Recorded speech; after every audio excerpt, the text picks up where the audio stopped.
Hey guys, and welcome to another episode here with us. Today I have Sarah Janzen, and I'm super excited about this episode. Sarah's got so much experience, and she's gone from being in the corporate world, so she worked in pharmaceuticals, to building her own company called Pivot Up, and then shifting now to her company, which she works with her husband, called the Ignition Company. They have different divisions, so they have their podcast element, which is absolutely amazing if you need mindset. They've got great stories on there, really inspiring people. And then they also have their academy, which focuses particularly this edition on men who have lost their mojo and whatnot. So although she just recently became a mama, she has now taken a role in the back end of the company, but she's still actively enrolled. And one of her passions is to help female entrepreneurs develop and further their careers as well as their passions. So I'm really excited that she's here because she's got a wealth of information. She's done so much self-development work on herself, and you can just see that in her, and you'll see that in that conversation as she sheds so much light on just some of the kind of darker areas of our lives. So anyway, without further ado, here she is. And thanks so much for joining us.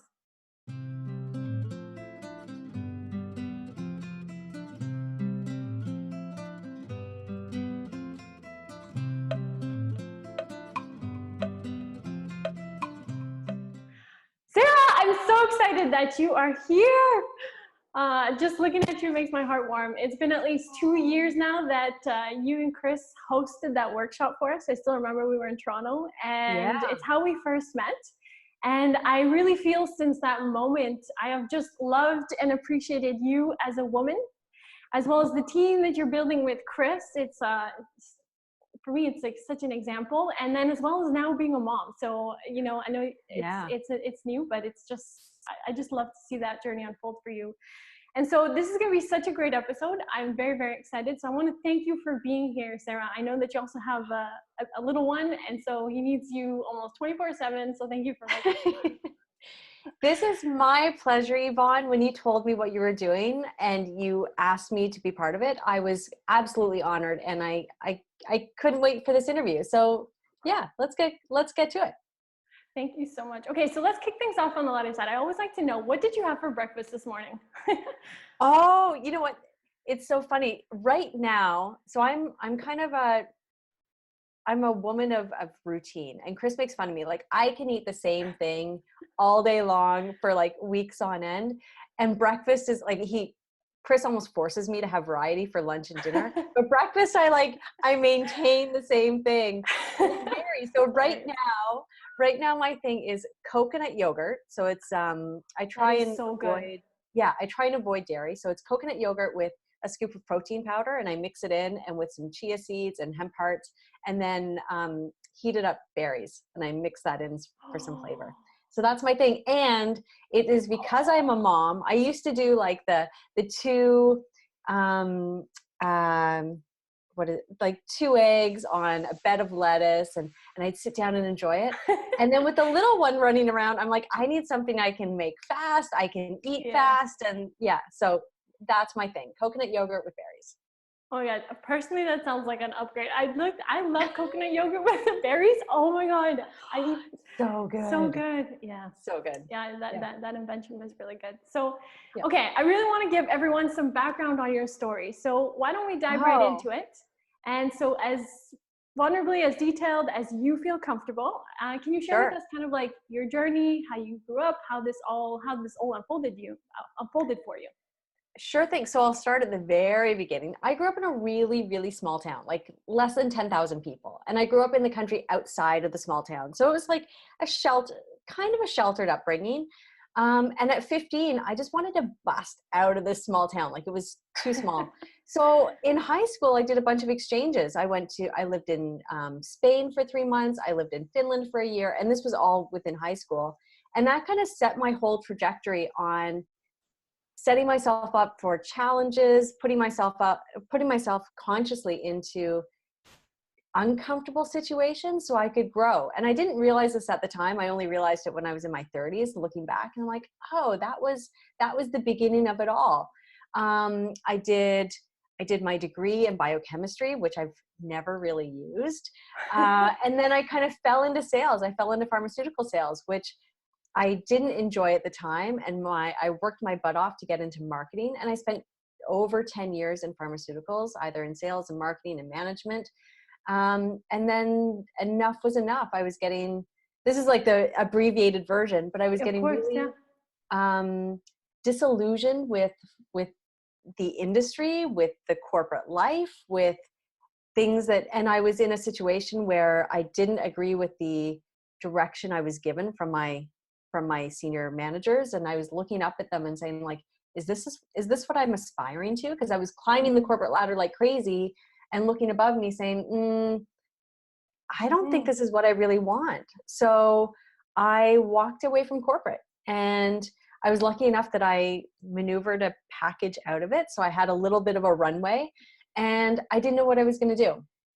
I thought I was going to open up a cold pressed juice business, and I worked my butt off and I invested in that.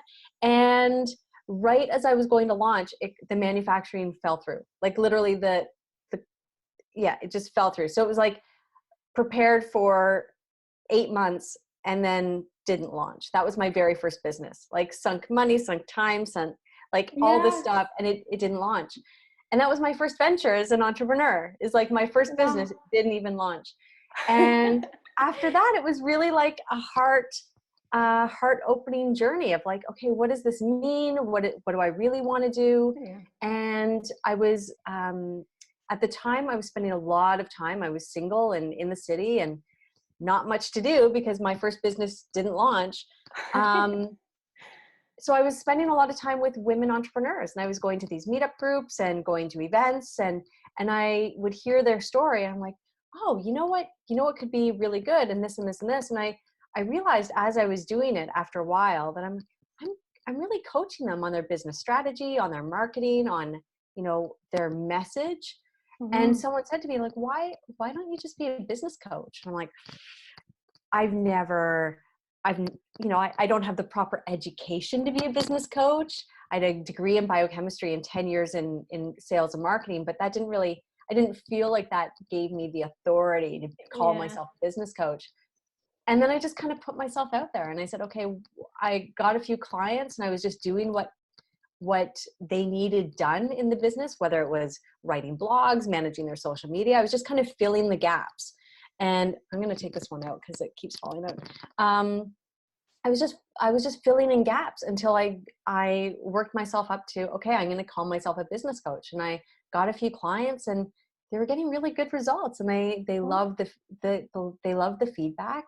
And I was starting to do a series similar to yours where I was interviewing other female entrepreneurs, and I was loving it. Just loving it, in my zone. And by this time I had met my now husband. We were dating and spending more and more time together. And this is really fast forward. So along that journey of me being a business coach for women entrepreneurs and doing the weekly interviews and putting stuff out there, Chris and I got engaged. We bought a house. We were starting to renovate a home, which I have a lot of experience in renovation. Yeah, we've talked about that. That's great. So I took on on top of running my own business, and Chris was doing his own thing, I was the general contractor for our full home renovation. Like, we gutted this thing, and I was at the house all the time. And at the same time, we found out I was pregnant. So I was running my business, full-time general contractor, and pregnant. And then the pregnancy ran into complications, and we were going to the hospital all the time and everything else. And we lost the pregnancy. And that was the moment where Chris and it was a really, really dark time. And because I was just overwhelmed, I was stressed out, I was burnt out. And Chris and I think it was a Valentine's Day dinner that was like 2 weeks later than Valentine's Day because of everything going on, that I just said to him, I'm like, okay, we've talked about working together in the future. If we're going to get married, if we really want to start a family. I had never realized the impact of family on female entrepreneurs and female business owners, and how, I'd heard people talk about it, but I'd never lived it. And I didn't realize how much it can just sway. It can, like, life takes you in different directions, and it's not the linear line that I'd always had the good fortune of, where, you know, business is like you have a plan and you work out the plan. Life throws you curveballs, and my miscarriage or loss of pregnancy was a big curveball to say, okay, so if we're going to do this, we need to merge it, and I need the flexibility to be in the business when I can be, and not be in the business when our family demand, you know, family needs or family demands or life or health or whatever. Yeah. So that was the beginning. That was 2 years ago, I guess, 2 years ago. And we started, you know, the beginning stages of working together. And since then we've gotten married. We've had a beautiful boy enter our lives. You know, I gave birth to Brock 10 months ago, and it's worked really, really well. So now Chris and I have merged our businesses. I'm the back end and he's the front end. So he's the coach who talks to everyone, and I'm the one in the back end who sets up the websites, does all the marketing, you know, helps with the strat. You know, he and I both merge on the strategy, but it works really well for me because then I can spend all day essentially with our little boy. And then during naps, you know, after he goes to bed at 6:30, that's when I can open up my computer and spend a few hours. But it's not time crunched. Like, it's whenever I get to it during the day. I don't have specific meetings with specific times. And that's worked for us. For the most part, that's really worked for us for now. So that's my journey thus far. No, but that's, you know, it's interesting because I remember reading the 7 Habits of Highly Effective People, and always said that, you know, sometimes it's not necessarily the important urgent things, but it's the important non-urgent things that are actually, so it's kind of like you're tackling the things that are important to the infrastructure of the business, but nonetheless, they're not necessarily urgent because they're being taken care of as well. So completely. And it's funny because Chris, I've recently got my own client again, serendipitously, but that was the stipulation. It's like, I can't do anything that's, you know, has a deadline or a timeline. I'm like, this needs to be an ebb and flow kind of thing. And we've had meetings where I'm like, Brock didn't go down when he was supposed to. We're going to have to move the meeting. Abort, and that's part of it. That's part of the agreement. Like, that's the only way it's going to work for us. That's so beautiful. Actually, you shed a lot of light just there, even on a lot of little topics along the way. But I'm actually curious because I always like to make reference to the little girl in us. And I'm curious because this always just always kind of just sets the conversation. But was there something that you dreamt of becoming as a little girl? Yeah. So you know so my sister and I are really, really different. My sister dreamt of the big, you know, wedding dress and the kids. I dreamt of the corporate office. I dreamt of the corner office. Like, I just wanted to be in this corner office with people coming in and out and me like making decisions and people That's amazing. Like, that's what I dreamt of when I was 9 years old. Like, that's crazy. And right now I'm actually in a corner office. This is Chris's office. But like that's what I wanted. I knew I wanted to be in a business, making decisions, making things happen. Yeah. Is what I didn't know it was going to be business. I thought I'd be like a corporate lawyer or something. Something very high powered where I could wear stiletto heels and business you know, everything. And oh my gosh, how things have changed. I'm in yoga pants and I put on a top just for this. Usually I'm in sweatshirts. It's like, this is me in my natural habitat. Yeah, it's amazing. I love it. But I think that's what's so amazing about it is that I am kind of making things happen, making decisions, you know, I have Chris to execute on my ideas, which is kind of cool, you know, because he's the front end. So I think it's a matter of taking the essence of that dream and making it a reality in the way life creates it, right? Like, and I think like Tony Robbins, you and I are both very familiar with Tony Robbins. Tony Robbins as a kid wanted to be a rock star. And I don't even know if he plays an instrument, but if you've gone to one of his events, he practically is, right? Like, he's jumping on stage. Everyone's like, you know, waving their arms at him. He's kind of like a rock star on stage during his self-development events. So I think we just have to find that essence in our dream, and just make it the reality that comes to fruition as life takes hold. Wow, this is so brilliant because, you actually talked about a little bit, like, I wanted to go back to your degree because you just said something about like listening to the flow of how life leads you and like adapting. And so it's funny because while I was preparing for the interview, one of the things I actually, maybe you had mentioned it to me, but I didn't remember, is that you had studied biochemistry, microbiology, immunology. I was like, what? Yeah. Because I'm like, that never comes up. And I'm like, of course, No, because maybe it was 10 years, it was years ago. No, unless you're a doctor or a PhD, like someone in the lab, no one uses a biochemistry degree. That's so true. Well, yeah. You know what? I wouldn't know. I didn't, but I mean, that's a lot of study, because I know that's an intense degree. So I'm actually wondering, because it's like, it does explain kind of like transition into pharma, maybe not sales and marketing, but like it does, you know, there's a link there. But like, I could make the link for pharma. Yeah. Yes. Like Yeah, it helped because, me like, understand studies. It helped me understand the rigor of studies, and helped me talk to doctors kind of on more of a even playing field.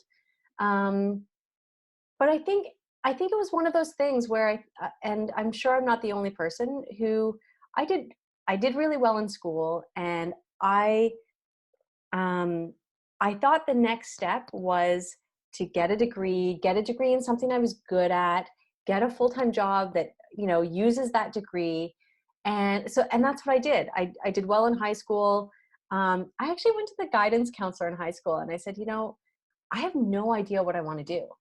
And he said, well, you know, you're too smart for business. You should go into the sciences. I see here your grades are really good in science, math and science. And so I did. I followed his, you know, instead of being like, you don't know what you're talking about. But I came from a small town where any of the business owners were like boutique shop owner, you know, and I knew I didn't want that business. I didn't have any examples as a kid of what a business owner was. You were either a professional, or you worked in a factory, or you had a shop. That was pretty much true. That was the world you lived up. Yeah, it makes sense. Absolutely. There was no social media to see what was out there. Those were my examples. So I did what I thought was the next step. You know, you go from high school to university, and I studied this. And in about year 3 of university, I was still doing really well, but I didn't love it. Like, I would look around in my classes, and there would be people who were like, oh my goodness, and they would get so excited. And I was like, you know, I just wanted to talk to people. And I was getting my honors degree, which meant working in a lab, and it was so slow. And I would just look forward to like lunchtime and break time, where we would all socialize in the lab kitchen, and we could like talk to each other. And that was my thing. It's like, I knew I didn't want to be a doctor. I knew I didn't want to be a dentist. And that's what everyone in my class wanted to do. I'm like, I don't want to do that. I definitely don't want to get my PhD in this, because lab work is way too slow, like in terms of research. I just have no patience for that. And I was really at this another, you know, crux in my life where I'm like, what am I going to do? And I literally just fell into pharma. Like, it wasn't something I aspired to. I just fell into it, and I'm so grateful. Okay, actually, because I want to dive deeper into that experience of like being in corporate and pharma. For 2 reasons. So the first one is actually, it's interesting that, and I kind of just want to conclude what you said, because I think it's so relatable to so many people, is that sense of the experience of being in university, really feeling like, is this really what I want? I know I felt the same thing for sure. I was just like, why am I studying this? But it was like too late to change. It was always too late to change. Totally. And it was always like, but what else am I going to do? Like, I don't know. Or I needed to pick something that made money. So I can totally relate in that in a different way. But your corporate experience, so I'm guessing after university, somehow you landed in pharma, and that moved you to Toronto? So I started in Kingston, Ontario, which is a small city, like big town, small city kind of thing. Started in Kingston. I was there for 2 years, and I moved to Kingston for the job. I didn't know anyone. I was new to this job. I was like the youngest in the company pretty much. And my solution was just work my butt off. I didn't love my job, but I really liked my manager, and I liked some of the people on my team. And my solution was just to work my butt off, which is, I look back now, I'm like, I'm so lucky I did that. Because a lot of people would just kind of slack off. I don't like it. I'm just going to watch TV. And I was like, I was the opposite. I was like, you know, getting my spreadsheets out and, you know, analyzing what's the best way to tackle my territory and all of this. And I was getting out I was also fortunate that it was a town Oh. where there are a lot of like, we call them lifer sales reps. So they knew the doctors, they knew the job so well that they didn't really have to work at it. They could just kind of roll out of bed and go do their job and make a decent living. And I didn't have that luxury. So I was on the road at 7 a.m. I wouldn't get back until 7 p.m. I was Wow. hustling. Like before I knew what hustling was, I was hustling. You're like, I invented the word. Totally. Yeah. At 24, I invented That's the word, amazing. and it paid off. You know, I got promoted. I was recognized by these higher ups who also appreciated work ethic, and they saw work ethic and loyalty. And I was a job came up in Toronto that just covered a mat leave, so I would have to leave leave anything I had in Kingston for this 1-year contract, which had no guarantees, everything else. And everyone else kind of was like, nah, not really the job I'm looking for. I got a good lifestyle right now. Why would I give up everything for this 8 to 12 month contract where I just have to move back? Totally, And I'm yeah. like, no, screw that. I'm in. I want to be promoted. So I think I might have been the only person who put their hat in the ring for it, and I got it. And again, same situation. I was in Toronto, a big city. I knew no one. I didn't know, I didn't know my job. I didn't know anyone. I just hustled. Like that was my thing. Wow. And that was probably a really dark year for me because I was very lonely. I was Yeah. further away from family. And my solution, once again, was just to pour myself into work, but it paid off. And I think what paid off was that the people that, you know, not my manager, but my manager's manager's manager looked at this and said, here's a woman who's willing to take risks for the company, who's willing to grow and persevere and make sacrifices for the company. And I don't know if that's, you know, I maybe it just got dark here for a reason, for some reason. I don't know if that's still valued the way it was 20 years ago. True, it's a different world. That's true. It's a different world. And I know, you know, millennials and Gen X or sorry, Gen Z, I guess it is now, you know, they have a different, there's a different stereotype around their work ethic and everything else and what's important to them and in terms of their values. But that was me at the time. And I was lucky enough that what I did to cope was actually valued by the people in my company. So I was just, I was promoted and I moved around. I moved from Toronto to Montreal, then to Toronto again, and just following every promotion and having a blast along the way. Yeah, because I actually followed your trail on LinkedIn, and you were in pharma for quite some time, and you even jumped from Merck to Janssen, and so it was like you kept going until I'm actually curious to understand because clearly, like I can see that, you know, your work ethic is like just on point. So I'm curious though, at what point was it when you were like when you transitioned it into pivot up? So it was like what happened in those moments, in those years? Because you mentioned it a little bit at the beginning as well.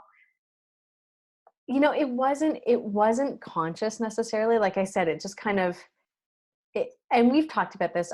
When I left corporate, and I left corporate because for 2 or 3 years leading up to me walking away, like I said, I was becoming disillusioned with the industry. I'm much more of a natural, you know, hippie in a business suit kind of thing, you know, much more of the natural process of health and wellness and everything else.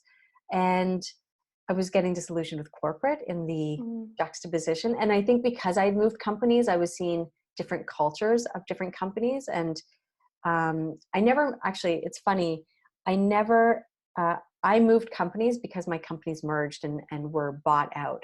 I actually never jumped ship. I was never looking to leave the first company. I was ready to like retire with the very first company that I joined because I had such great loyalty to it. Like I was just going to work my way up and that was it. And like I said, life gets in the way and our companies started merging and being bought out. And so I moved companies and it just wasn't the same. I didn't love the company culture. I didn't love what it stood for. I didn't love what I saw within the walls of the company. So I was ready to leave.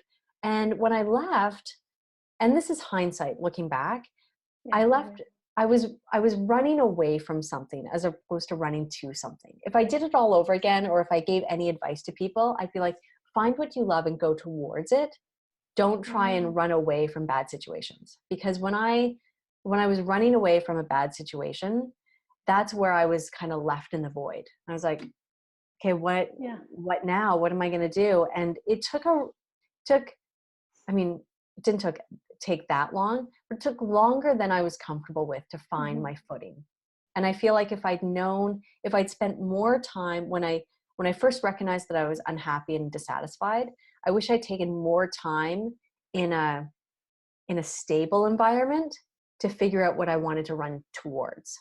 And that's what I didn't do. So I probably spent more time I definitely spent more time in the void than I was comfortable with before I really found my footing in Pivot Up, coaching women entrepreneurs, helping them with sales and marketing and strategy.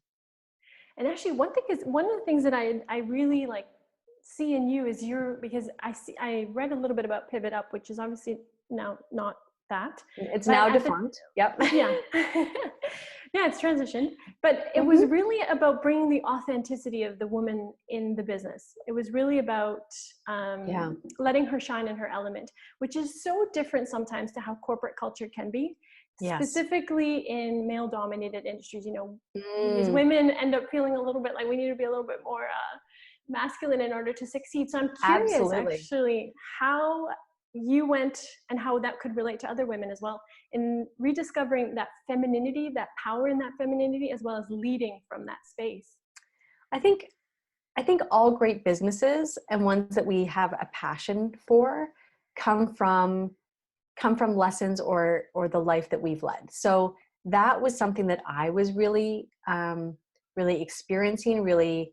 I was on that journey myself in transitioning from corporate. I was wearing the business suit and heels, or I was wearing, very buttoned up, to, okay, who am I in this world without the identity of this position, working for this company, all of these things. And I was realizing the importance of authenticity and how important authenticity is for just attracting the right people. And for me, the journey was, good marketing is about just letting yourself shine and being really tight with that message, but what that means is being really true to who you are, knowing who you are and what lane you're in, and just communicating that clearly and precisely. Yeah. And that's when when you exude it as well, that's where the real power comes in. And that's when you attract all these people that you don't even know how they found you. They're just falling into your life and your business. And I was seeing that with a lot of the women entrepreneurs that I was talking to and connecting with. They were like, yeah, but shouldn't I be this, or shouldn't I talk about this? And I'm like, and it was coming back to, but who are you? And who are the people you really want to attract? And who are the people? They're like, no, but I can't, they make more money than, and I'm like, no, but if you level up your, what you're radiating, and if you are authentically, at that level, you're going to attract those people. And I've seen it so many times. I've seen it time and time again, that when people step into that, that's when awesome things happen. And I actually attribute meeting you and Alex, that was Chris and I really being our true selves and authentic selves. And that was a magical day. When we met you guys, I went home and I had goosebumps like for 5 hours, and I couldn't stop talking about the day and having met you guys and how amazing you were. And for me, that was a moment of magic that just validated everything in terms of just living your authentic truth and having the right people fall into your lap. Fall into that. Yeah. Yeah. Wow. That's actually so magical. You mentioned so many nuggets there about, like, first the shoulda, coulda, wouldas, right? Oh, so dangerous. And I'm still so guilty of them. Guilty. Yeah. Yeah. Actually, the other day I said I should, and Alex is like, sorry. And I was like, thank you. You're catching me. I'm like, this is brilliant. Yeah. Thank you. I'm like, it's true. It's a patterning that, and that comparison. So there's so many beautiful things that you just said right there. And it's interesting because it's true that So actually let me take a step back. So then you launched the juice company. You said that like didn't go very well. So how was, because so the moment of quitting, was there a defining moment? Was there a line that was crossed that you were like what, was there a course that you took or a belief that you changed that you were like, okay, this, because as a little girl, if you dreamt to be in corporate, like suddenly to change that, something must have shifted. Yeah, so Definitively. I was becoming disillusioned with pharma, everything else, and then I went to a Tony Robbins event, and I went there. I went there looking for answers on what my destiny was. Yeah. I was looking for answers on like, okay, so what's the next step? If I'm not loving this corporate gig, what am I meant to do? And I came out of that event not knowing what I wanted to do, but having a deep realization for why I was so unhappy with my life and my relationship, my love life and everything else. I'm like, I've been so focused on achieving, with my masculine energy and achievement and everything else, that it had been at the real detriment of my love life, of my a lot social life, because I'd moved around so much, or that I didn't really have a core group of friends. There were a lot of things I was like, oh, I need to do things differently.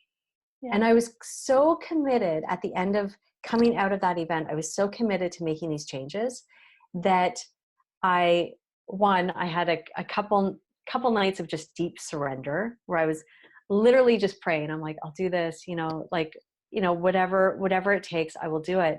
And then I met someone, not Chris, but I met someone. I'm like, you know what? This opportunity came to go on a whirlwind trip with this guy.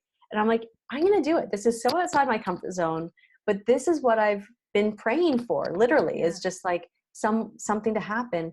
So I did it.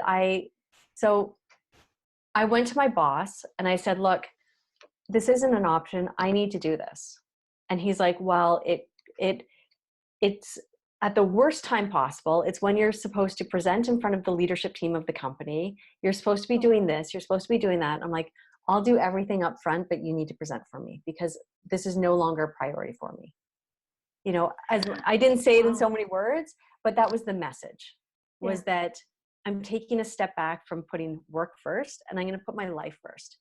And 3 weeks after that trip, I was asked to leave the company. I was like, this isn't working, everything else. And I'm like, that's destiny. That's my message that this is. So I got my package and I left, and I felt so aligned. It's so weird because I felt so at peace with it, that it was just meant to happen. And this was life saying, yep, here you go. Here's the next step for you. So it was purely me living the life that I wanted, and life just made it happen for me.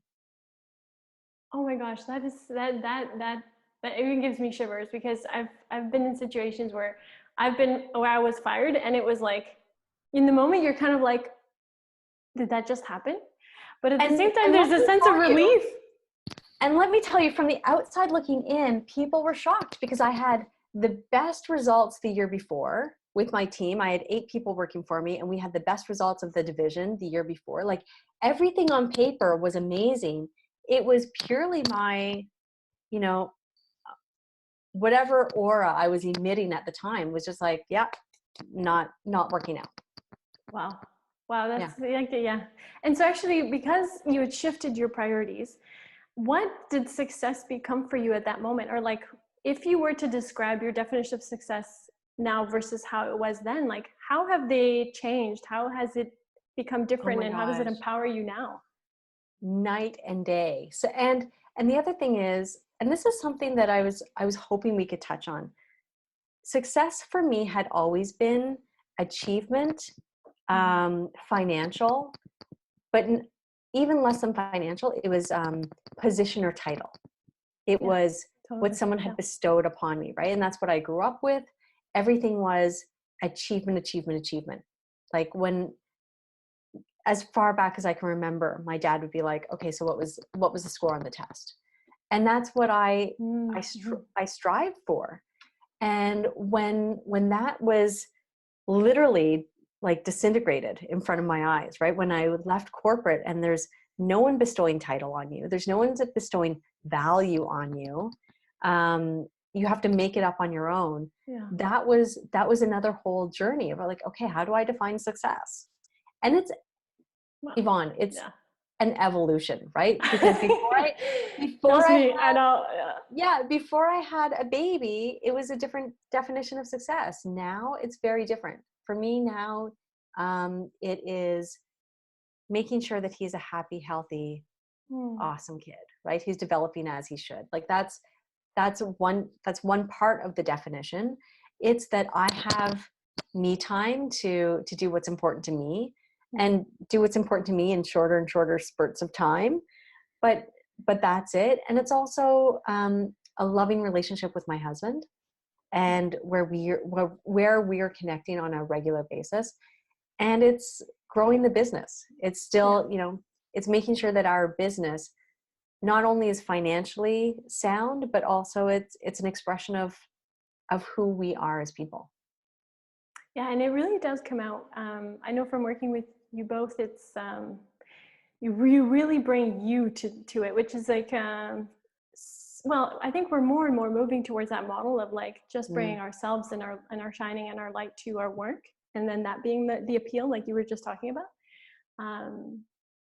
But yeah, it's so true. You guys are living examples of that, so it's beautiful. So when you really look back in life, like up until this point, because obviously there's way more to go, but what would you attribute the success to? Like at first, I feel like you mentioned it was a lot of like work ethic, but I feel like there's probably an underlying a string that pulls this all together, or is it maybe your ability to adapt? And I would say growth. Yeah. I would say growth, because, and I think that is it ties in the work ethic, it ties in the adaptability, but for me, it's just always evolving. And I look at my life now and my being now, and there are people who knew me in my teenage years who wouldn't recognize the person I am. And every once in a while, I'm like, oh, is that a good thing? And then I snap myself out of it. I'm like, yeah, that's a great thing, because your teenage self, there's so many things wrong with my teenage self that I had to unlearn or just strip away, a lot of angst, a lot of anger, a lot of that stuff that just comes along with the childhood trauma that we all experience for various degrees. The things that are ingrained in us as kids, like, for me, it was achievement. Other people, it's to get along with others, it's to dampen your strengths to let other people shine, like whatever it is for different people. For me, I attribute the success to stripping away all of that to who I consciously want to be, and continually growing, putting myself in uncomfortable situations. When I was a teenager, that was traveling. When I was in my 20s, it was in work situations. And now with Chris and I working together, sometimes it's really just difficult conversations that Chris and I have to have. Yeah. Where he's been triggered by something I did, or I've been triggered by something he did, and putting ourselves in those uncomfortable conversations, but growing from it. Yeah. Growing individually from it, but also growing together from it. So for me, growth. And also, I've been really fortunate to have people around me who believed in me, who supported me, who took risks by hiring me. And some people I'm still friends with and still connected to. Some people were just there in the moment to help me at that time. So I think those are the two things for me. It's being surrounded by the right people. And for me, it's been just constantly growing. Yeah, and actually you bring, because you had mentioned before, you brought up a good point about like all the things that were instilled, because we realized like when you probably realized like when Brock was born, you were like, he knows nothing. Like this baby knows nothing, and everything that he will learn. Yeah, he's such a happy kid. And I go to other people with, who have experience with kids, And I'm like, oh, he's so happy. And they're like, Sarah, all babies are happy. And the first thing that goes through my head is like, when is that taught out of us? When are we taught Yeah. not to be happy all the time? That's so true. So actually, this is what I wanted to get to, because I'm like, if it's all learned, I was curious, like what were some of the biggest doubts and some of the biggest like concerns that you had when you did, like, because you brought some up about the fact that, you know, you didn't have the title to become a coach or the like the right certifications or whatever. So what were some of the biggest, when you were in that time of transition in your life? Even now, maybe some of them still linger, I don't know, but what were some of the biggest doubts or concerns or questions you asked yourself that you've obviously overcame, since they didn't stop you there? Oh my goodness. Like, Yvonne, where do we start? Where do we start? Because I had huge doubts on how I was going to help small business owners or entrepreneurs, like sole entrepreneurs who were, when I started, I was coaching people who, you know, they were a photographer, a family photographer. They were a wedding makeup artist. They were, these one-man shops, which were really just passion projects of a woman. I attracted a lot of women who had just had kids and had spent, 5 years being at home, and now they just wanted to emerge into the world and have their own presence in the world. And their goals, sometimes varied in their ambitions. Sometimes they just wanted a passion project. Sometimes they wanted to make 6 figures. Sometimes they wanted to all this. But my experience in corporate and in sales and marketing, I was working with $1 million budgets, where we would hire people to do the Facebook ads. We would hire people to do this and that. And now I'm like, oh, I need to now figure out how my 10 years of marketing experience in corporate can apply to the one-person shop. Yeah. So that was a big doubt for me. Another big doubt, which I know I'm not alone, because everyone I talk to is the same. It's like, how do I price myself? What am I worth? Yeah. And that's a really big one, particularly for women as well. Yeah. Particularly for women. It's not unique to women. Men go through it too. 100%. That's another one, is how do I price myself? How do I go out saying I'm a coach? I have no coaching accreditation. All of these things, and it was just really, it was a work in progress, and it's still a work in progress. Yeah, and it's true, because we're like onions, you always say that. It's like every time we just have to peel it or remove the belief slowly. But it's actually interesting, because you're what you said right there about the beliefs, because I find they're so universal. That's the thing. That's why I like to bring this question up, because we feel like they're just us.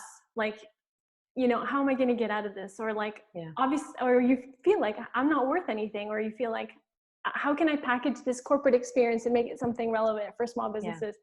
So it's so important to highlight that as well, because I think it's something that that often sets us back. So this leads into the next question about like setbacks. When you were faced with like adversity or uncertainty, how did you move through them? Were there special like principles that you had or beliefs that helped you really like break through? One, I think it's surrounding myself with the right people. So like I said, I've been really fortunate in having, all you need are 1 or 2 people in your corner to say, no, you got this. Come on, like pick yourself back up, and you got this.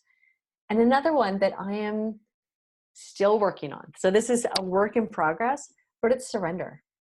It's really surrendering to the moment and just letting things take its course. And that is not natural for me, or if it is, it was definitely stripped away at an early age, because I'm of the mode of like, okay, something's not working, let's do, like, let's make something happen, make something different, do something differently. And there are times where you can't do yourself out of a problem. And so this is, I'm actually reading a book right now called The Surrender Project, the Surrender Experiment.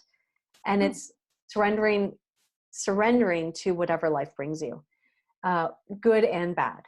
But it's the idea of, life's not happening to us, it's happening for us. So even when something is presented as problematic or a challenge, there's a light at the end, and there's, if we surrender to it, then it always works out for the best. And I've been challenged by this myself, where I start resisting anything negative. And when I do that, all I'm doing is calling strife, bringing strife and struggle to my life. Yeah. And when I surrender to it, it goes away. I forget about it. Something comes along and it works out. Yeah. So I think for me, that's been a huge part of how I get through difficult times. And it's true. It's funny because that's a word that it's been in my vocabulary at least very much this year. Just this fact of like, just because I love, one of the things that I think Tony says that he's like so right. He's like, we all love surprises, but we all love surprises that we expect. Yeah. Because the ones we don't expect, we call them problems. And Totally. every time I hear that, I'm like, it's so true. It's so true. If I don't expect it and I don't want it, it's a problem. But if it's a pleasant surprise, I'm like, bring it on. Absolutely. And similarly, fear and excitement are two sides of the same coin. Yeah. Yeah. So you can be afraid of roller coasters, or you can find them exciting. It's actually the same feeling we experience.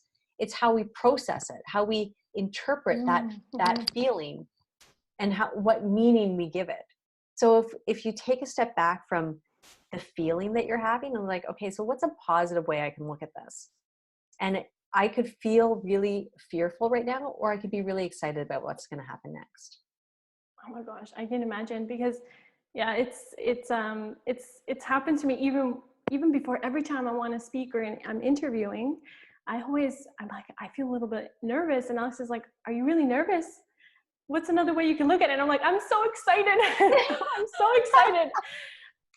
And it's true. It just shifts. Completely. Yeah. So I can imagine. Yeah.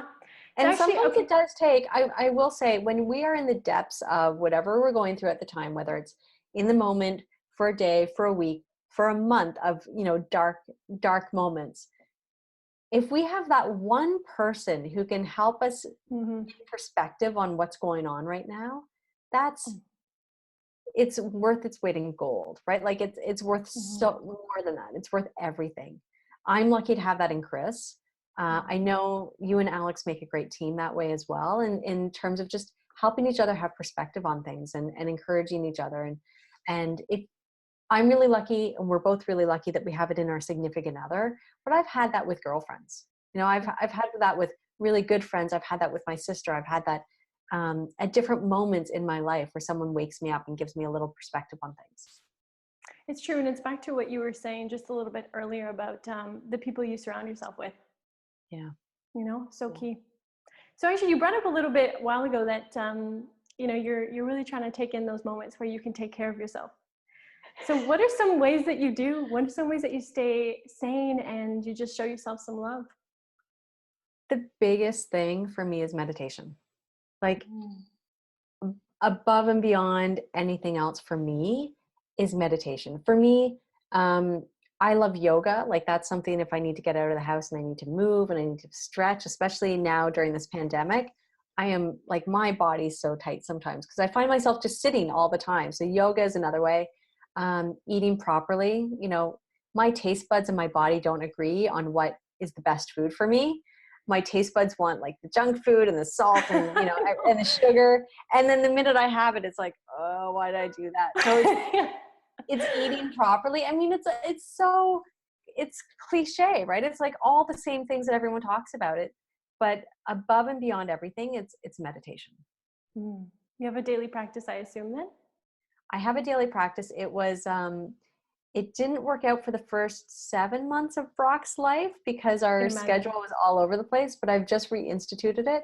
And I noticed like my days are drastically different, whether I meditate in the morning or I don't. And my relationship with Chris is different if I don't meditate. My relationship with my son is different if I don't meditate. My whole disposition is different. Like it's the most important thing I do for myself, but it's also probably the most important thing I do for my family and my work. That is so powerful. Wow. Because it's true, you know, one of the struggles that I've had with meditation, and this is why it's like a good invitation for people to try, is that sense of like, it just feels like you're wasting time, you know, you're just like sitting there, kind of like, You know what? I used doing to, nothing. there have been times really early in my meditation practice, like years ago, I would sit down on the couch, and this is when I was working for corporate. I would sit down on the couch, I would put my timer on for 20 minutes, and I'd be like, okay, stillness, just like, you know, pause and think. And I would start running through, okay, what do I need to do today? What does my agenda look like? And I would catch myself. I'm like, but that's okay. At least I'm taking this time to like think. Yeah. And it's now I'm realizing, no, it's like, it's focusing on, it's really removing yourself from that and focusing on whatever you want to focus on, whether it's the breath, whether it's the void, you know, focusing on darkness, focusing on stillness, whatever it is. I've realized more and more, the more I do it, how important just disassociating from that is. Mm-hmm. Because then when I come back to real life, then I'm more focused. I'm, you know, Yeah. it's precious. It is, and it is. I'm a huge fan of meditation. It's given me a lot. And actually, I find that the more I've been doing it, the more I've wanted to do it. So I can totally resonate with that sense of that calmness that it kind of gives you. And actually, before because I really want to talk to you about as a mom as well, because I know this is a new role, but also you were an entrepreneur and then became a mom. So you had to kind of adjust your entrepreneurial life Yeah. to life as a mom. So before we go there, though, I wanted to ask you one other thing is, have you ever had to face the decision of letting go of people who didn't support you? Absolutely. How was that for you?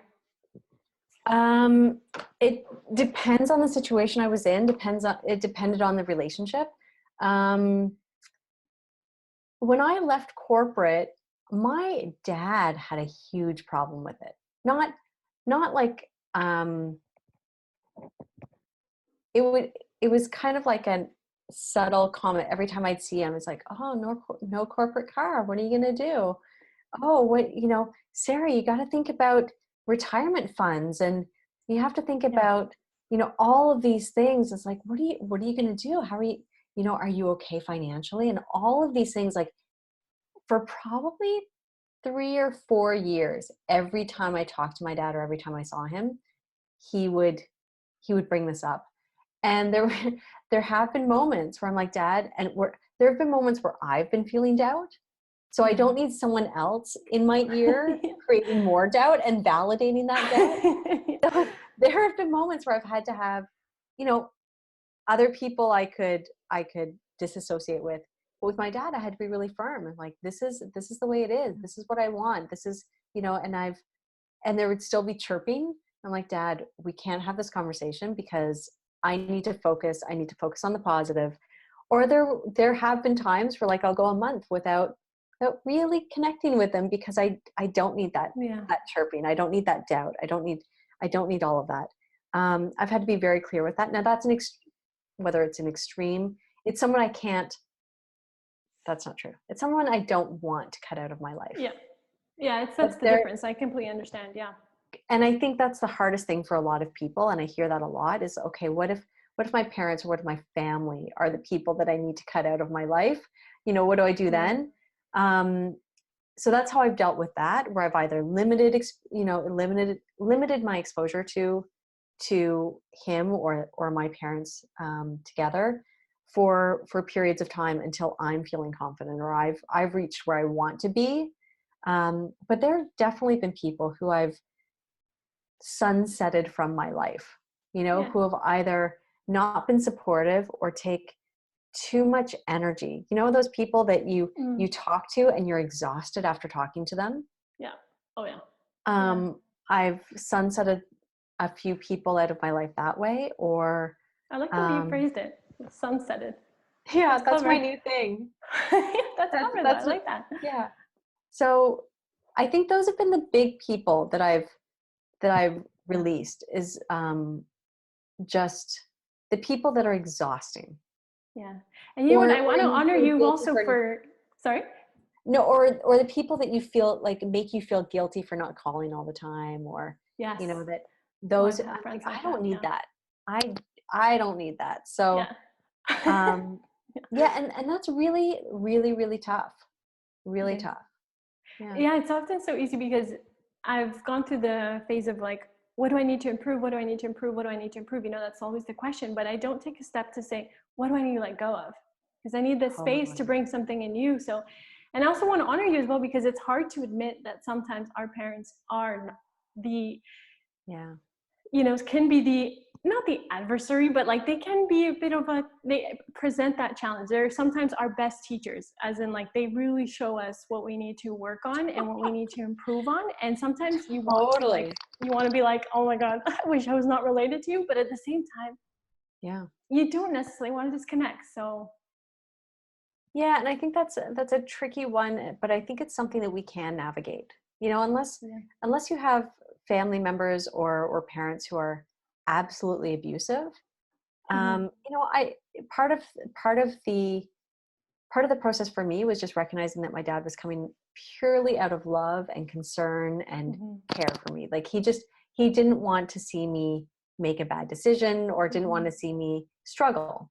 Yeah. Really was he didn't want to see me struggle. And and then you know, I say to him, but sometimes struggle is part of the process, Oof, yeah. Yeah. you know? So you Mm-hmm. just need to you need to trust that for 18 years, you did the best you could and you did a great job. And now you have to trust. Yeah, it's true, especially as a dad, you're kind of like, you know, there's that protective instinct of like, mhm. Completely.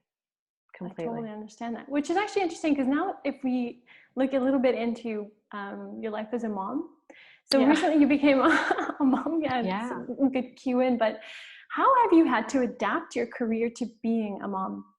Oh, well, like I mentioned, I mean, I had my own business. I was um, focused on women entrepreneurs. Like that was my jam. I'm still passionate about that. You know, I'm still passionate about women entrepreneurs. Um, I had to adapt because I knew I still wanted to work. I knew I still wanted to be an entrepreneur and a business person. But to do that in the way that worked for me and Chris and I needed to merge our business. That Mm-hmm. was the solution that worked for us. We merged our businesses. Part of that was, okay, so which one did we go with? We're in very, you know, when we met, we were in very similar spaces. We're both Mm-hmm. coaches. He was doing a lot of corporate work and consulting and life coach, you know, life coaching, for lack of a better word, essentially high performance coaching. And I was doing, you know, female entrepreneur business coaching. So a big thing you asked, like, or, you know, what are the biggest challenges along the way, or things I had to let go of? One of the biggest things I had to let go of was that business, and be like, Yeah. everything that I built, and Yeah. it was such a journey to get there, and I was in the midst of it. To let that go felt, Yeah. yeah, that was big for me. That was really big for me. And to go from I'm making it happen to now I'm in the back end of the business. So when you look at the websites that are linked to this Yeah. interview, you'll see Chris. You rarely see me. You'll see me on the podcast because every 2 weeks, you know, we get together and we do our after show podcast Yeah, where we which I discuss love. different interviews. But that's really the only time you see me in the forefront of any of our businesses right now. And that's by design. It's intentional because I I can't commit to showing up, you know, Yeah. right now in the front end. I can commit to showing up in the back end. Like I said, during naps, before he wakes, you know, before my son wakes, after he goes to bed, I can commit to those hours, but I don't know when those hours are going to be. Yeah. So that's been a challenge, and that's been the biggest change in how I show up as a business person since having my son. Which is funny because it's one of the things that I think Alex and I most admire about the two of you is that you're both very intentional about how you go things. So when you say that, you know, we've been very intentional about organizing it in this way, that really resonates for me. But before I leave this actually, and before we jump into that, because I do want to talk about how the beautiful relationship you guys have built. It's I want to just ask you a little bit about like what would you say to new moms that are also surrendering to this change? So a lot of female entrepreneurs out there are so ambitious, you know, we're like you, they're so ambitious, so determined, so Yeah. like I can imagine there's a lot of, like you said, surrendering to that moment and accepting that reality has changed. So what would you say is like something that's really helped you, or maybe a few things? I think the biggest thing for me, like you said, I'm a very ambitious person. I'm a go-getter. I'm type A. So motherhood hasn't always lent itself to that. It's a different ambition. It's a different go-getter. And I think the one thing in my 10 months of experience as a mother and also running a business is that age-old thing that you're like, oh, they say this, but it's so true. This too shall pass. Yeah. So when I was the first probably 6 weeks postpartum, so this little kid, as babies do, they just sleep, they just whatever.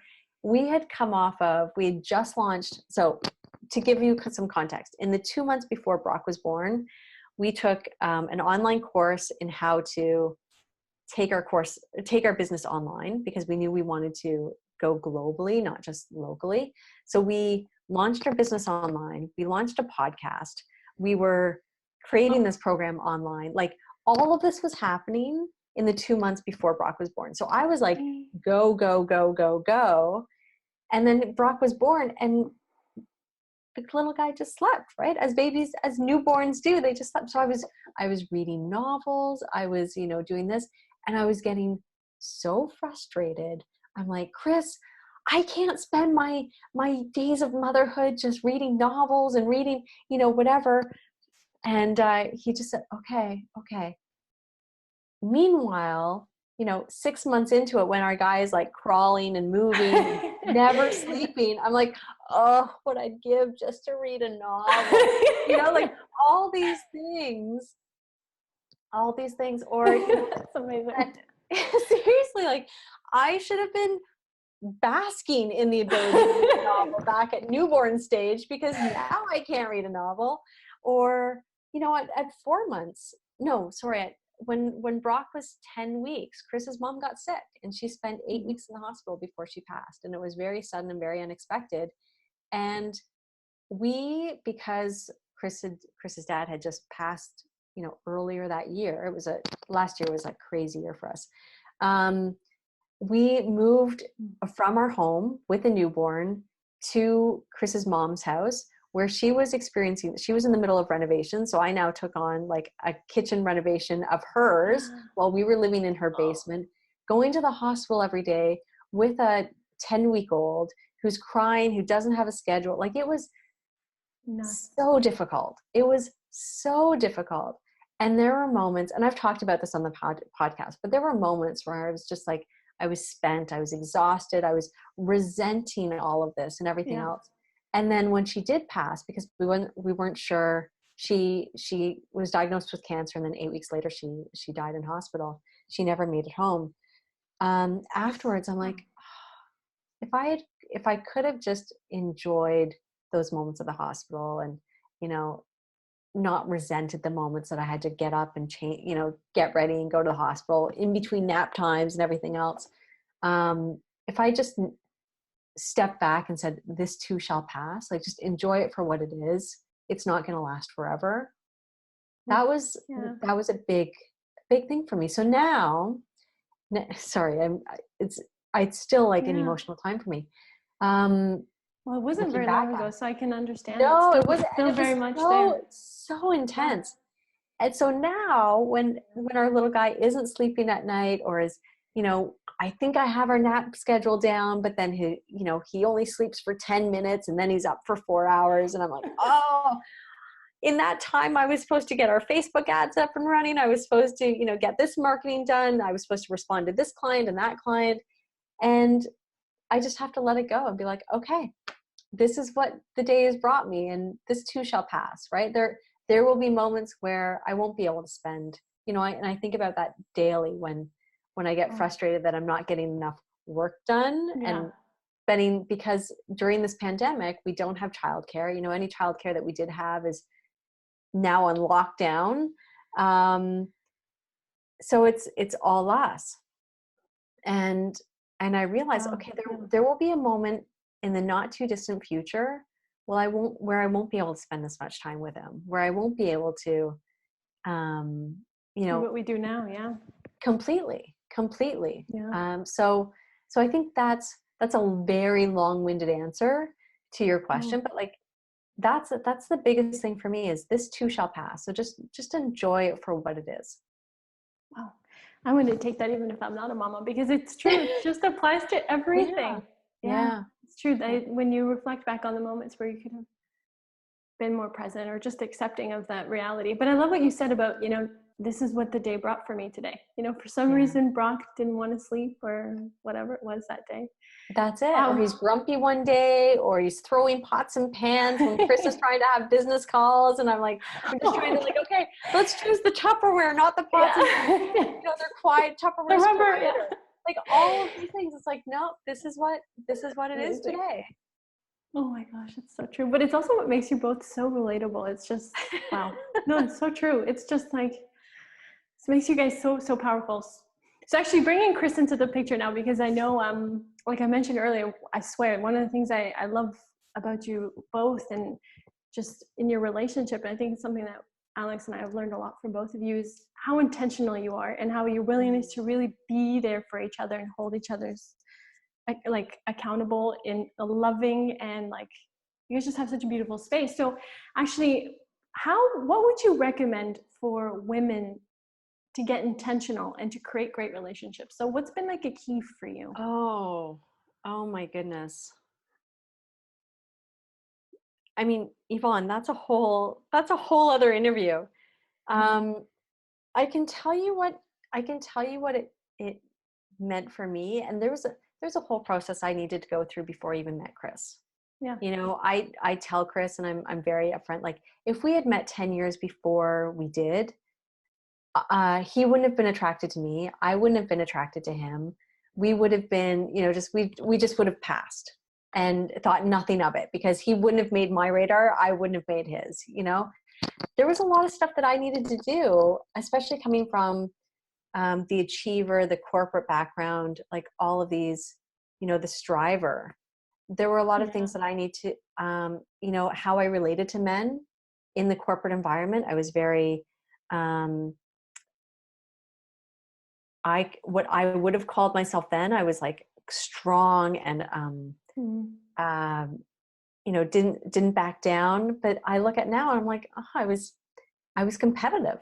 And not in a good way, right? Like kind of in a cutting people down,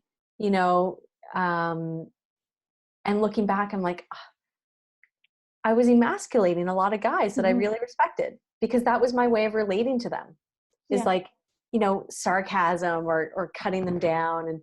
And so that was one thing that I really needed to learn, and really, how to relate to men in a different way. Letting them be who they are, and being okay with who I am.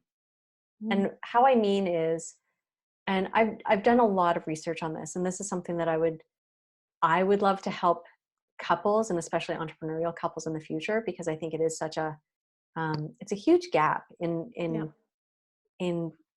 how we're brought up, or even the examples we have as we're given. I definitely didn't have a great example of in my parents' relationship on how to have a loving, loving, supportive. Oh girl, I'm with you. And we've talked about this before, and so I think it's being okay with who I am and not having to compete with him. Also recognizing that what makes him a man, and I say that, what makes him a man I'm attracted to is also the stuff that drives me crazy. His masculinity doesn't jive necessarily with my feminine way of doing things, but that's also, in other ways, that's what makes him the most attractive person to me. Wow. So I think that's for me what it is. But I also think, as you mentioned, we are very intentional.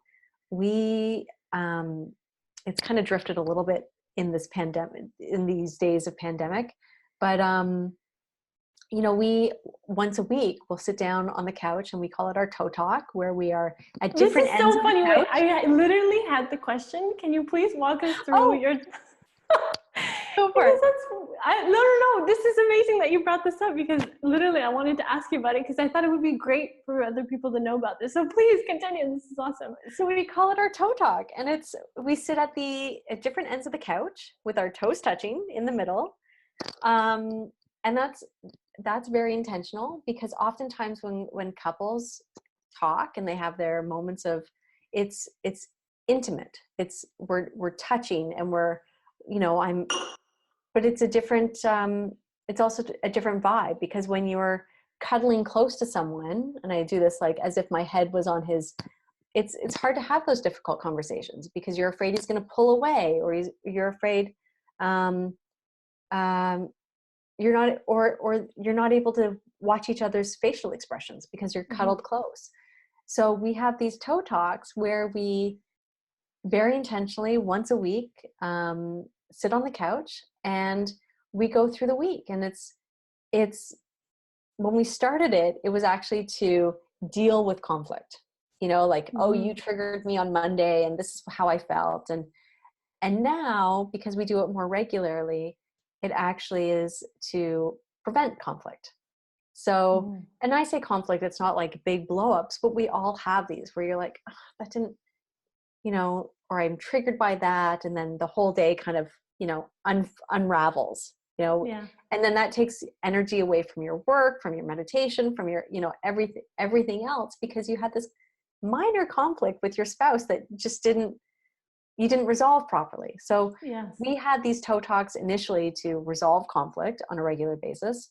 And now we have toe talks to prevent them. So it's like, oh, when you said that, and it, and this is typically how it goes. I'm like, when you said that, it didn't trigger me per se, but it didn't sit well. And I think this is why, and it gives you the space. First of all, it gives you the space to present something in a very safe environment. I can see how Chris is reacting. So I'm not afraid of him pulling away. We are both there on the couch.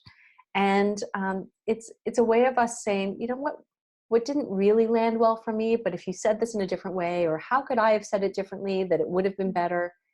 And it works beautifully. It works really, really beautifully.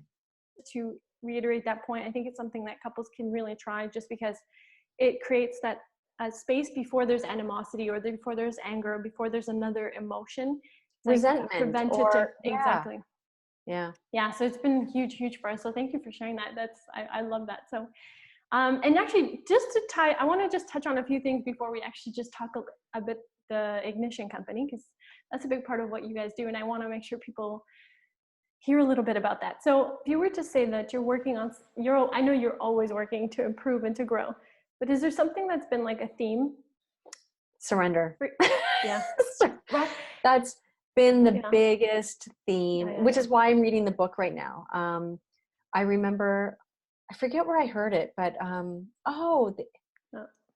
I was talking to someone about, the coronavirus and this was at the beginning, and how it's, and I believe this, she was saying this, but I believe it too, is that we're kind of forced to change our daily habits. We're forced to kind of withdraw from the world to figure out what's not going right.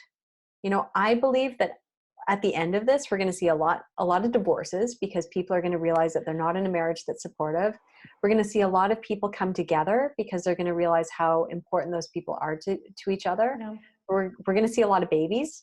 We're going to, but we're going to see a lot of transitions for a lot of people, because this is when we retreat.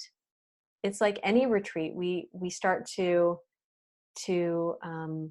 look at our life in a different way. To deepen, when we strip away all those distractions, we start to evaluate what's really important to us. And so when that person said, we're meant to learn something. Everyone's meant to learn something from this retreat into our own homes. And immediately I knew that what I needed to learn was surrender. So that's my thing right now, Wow. surrender. That's a good one. I have to say, it's one of the ones I've been working on. I'm actually going to pick up that book. It sounds really, really good. Sounds It's like it could not what I be. expected, but it's actually really good. What's yours? Hmm, Out of curiosity, what's yours right now? What are you working on? that I've been working a lot on worth, like Mm, feeling worthy.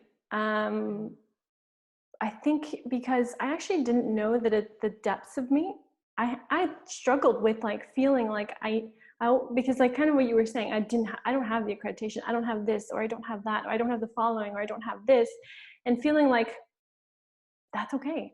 Like yeah. it is, or just feeling, which is so funny because lately I've been doing a lot of reflecting on this and thinking like, if I value life and each life, then really everything has a worth. Mm, Like life itself is just worth, is just like, yeah. so it's beautiful that we have that gift. So it's kind of like, so I've really been working on the fact that um, changing that conversation with myself about what worth is and what value is and what all that stuff is, because I didn't realize that it was actually a thing until it was a thing. So That's so powerful. It reminds me, I had a conversation when I was pregnant with Brock. I had a conversation with an aunt, Chris's aunt, and we were talking. She's like, "So what are you doing?" And I said, "Well, I'm really looking forward to. I have a condo that you know, I've always had real estate. That's one of my passions, as I mentioned, is to buy things and fix them up and either sell or rent them. And I have a and she's condo." serious about this, like she knows how to do this. Pretty good. Like she's I'm good. pretty good. Um, so I have this condo, and I was so looking forward. And I was saying to Chris's aunt, I'm like, I'm really looking forward to getting renters in this condo, because I wasn't working at the time. I wasn't generating a lot of income at the time because of life stuff. And I said, because I'm looking forward to having that income, so I can be contributing to the family. And I actually just said, so I can start contributing to the family.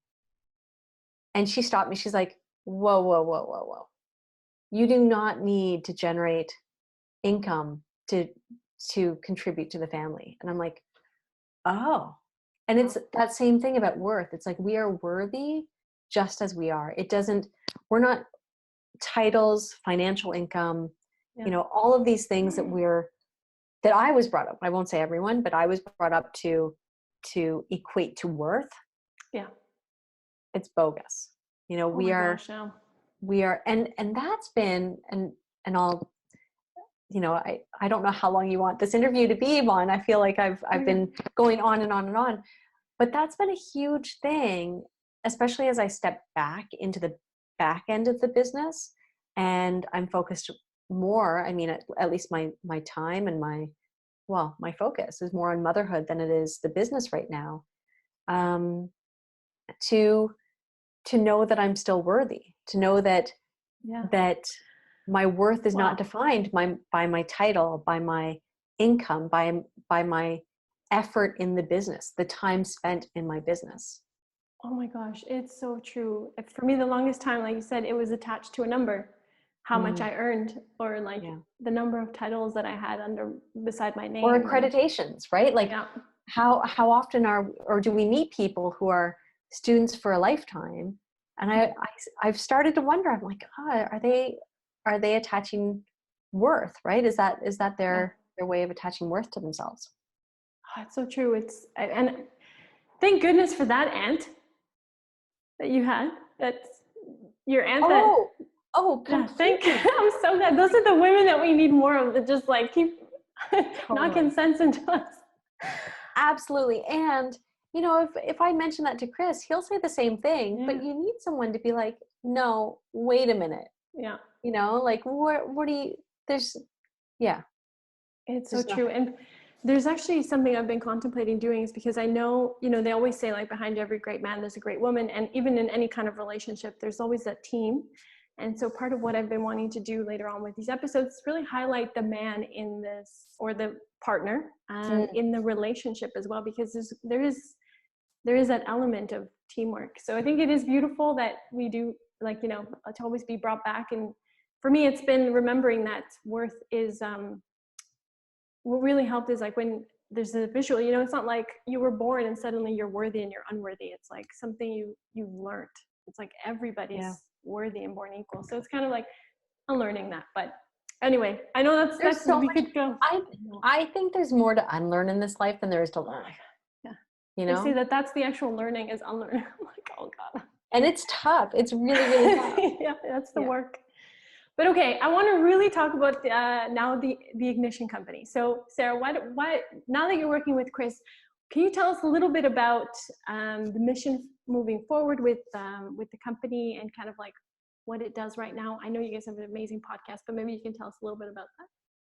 So there's really three pillars to the business. One, we're focused on corporate, so helping not corporate, companies and executive teams just be better versions of themselves through the high performance coaching and training and facilitating. So often people will come and say, you know, we're not jiving, or we're going through a lot of challenges or changes, and it's really just understanding ourselves, but also how we work as a team to elevate performance in the business atmosphere. Yeah. That's one part.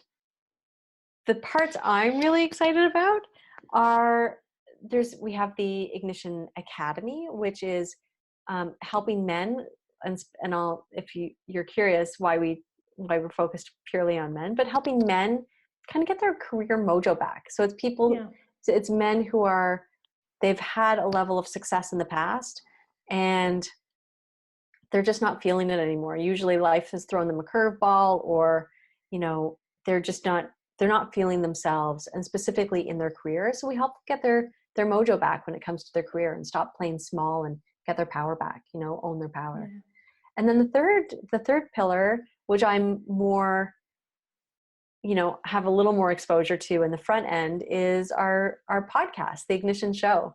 And that's where Chris interviews really cool people who are doing really neat things, either they're inspirational stories or they're experts in their field. And it's all around high performance and inspiration and motivation. Mm-hmm.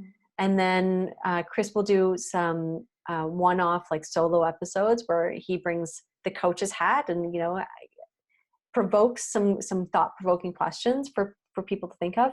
And then we have our after show. So after every interview that Chris does, he and I sit down and we talk about, okay, what does this mean for us? And we talk as if we're just listening to it for the first time. And what does this mean for our lives? And how can we relate on a personal level? Yeah, and how do you take those lessons? Mm-hmm.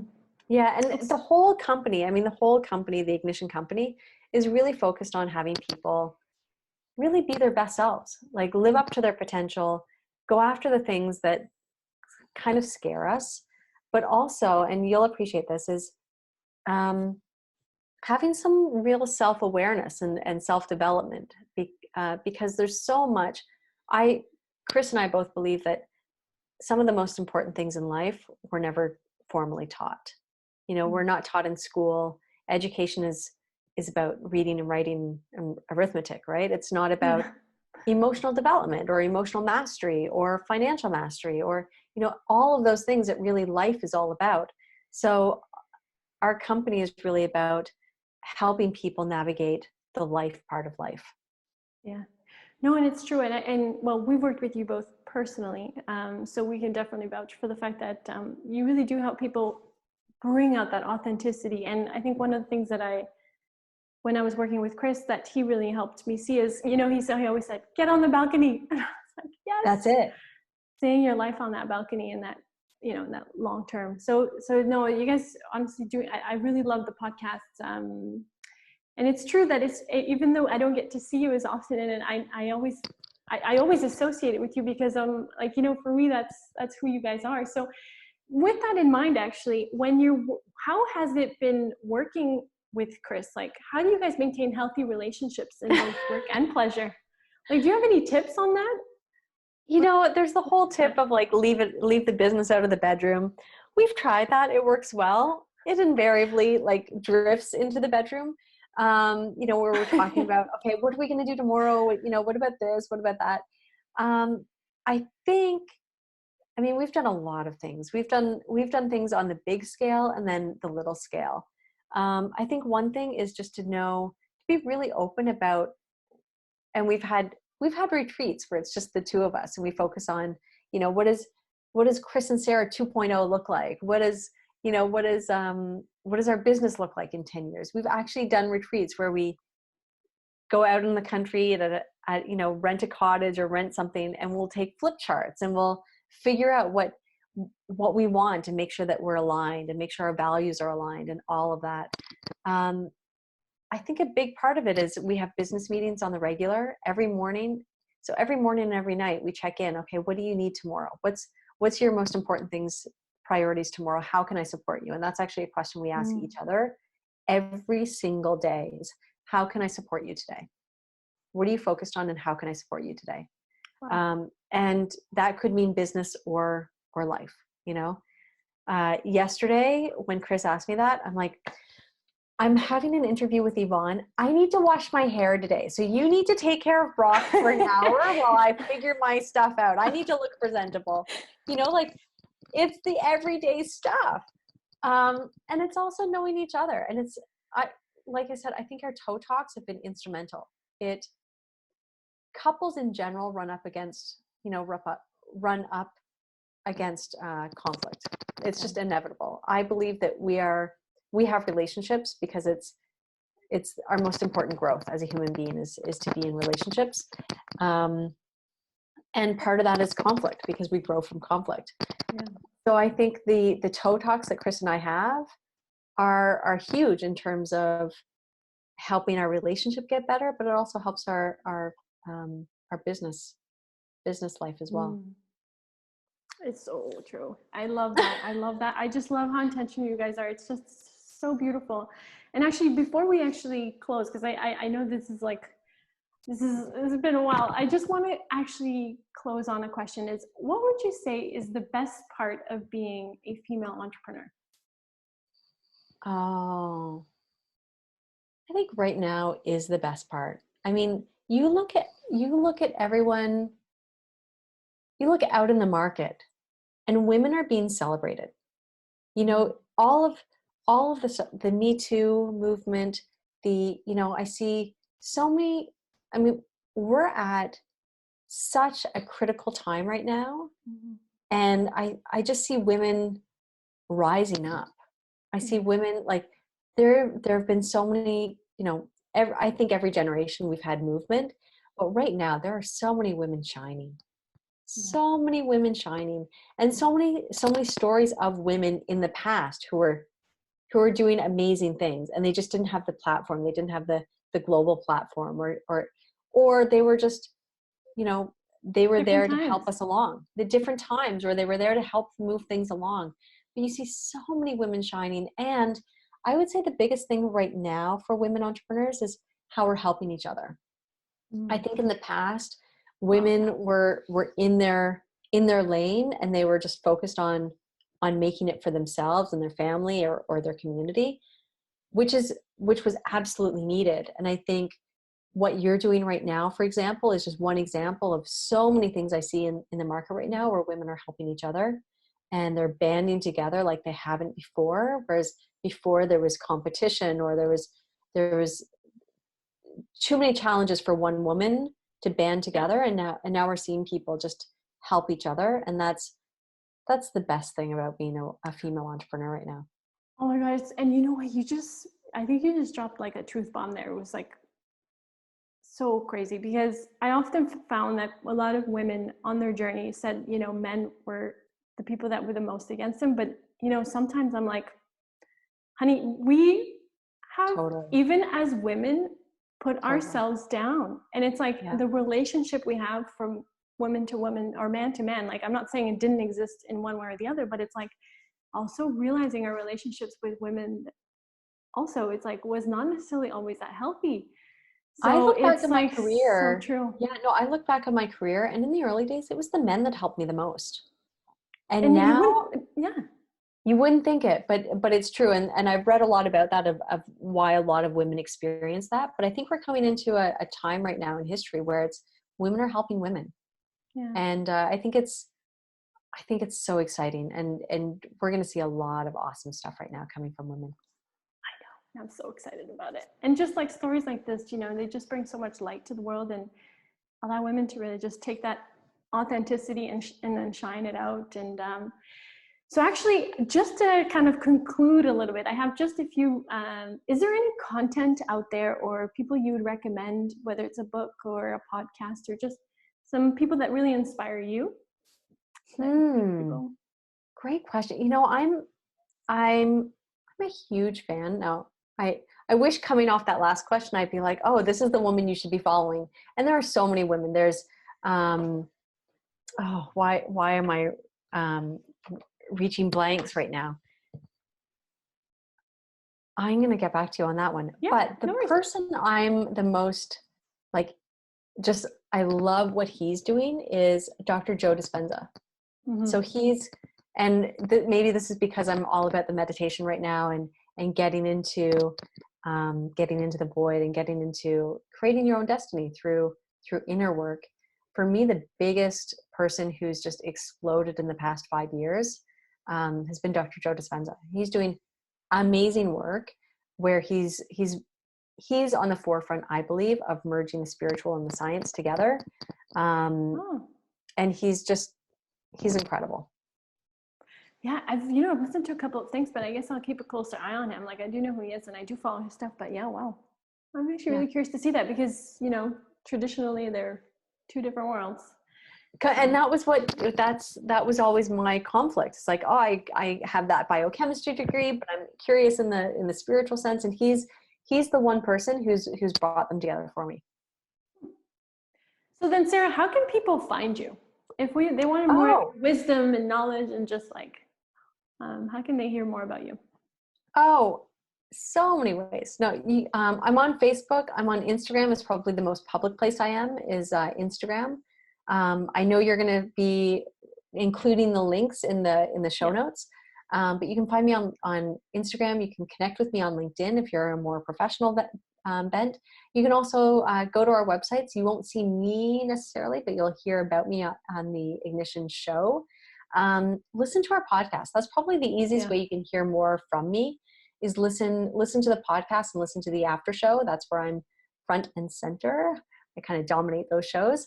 But that's the way. And you'll see more of me in the future. Right now, like I said, I'm the one running my butt off behind the scenes to make the business happen. But in the future, you'll see more of me in the front end.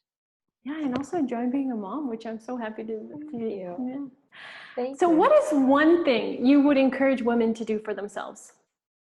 As parting words of wisdom, what is one thing you would encourage women to do for themselves? Know what you want and go after it. So, and I say that because there were so many times where I wanted something, but I thought I needed to do this and this and this before I could do that. And this and this and this always fell apart. And if I just went for what I really wanted from the beginning, everything would have happened a lot faster.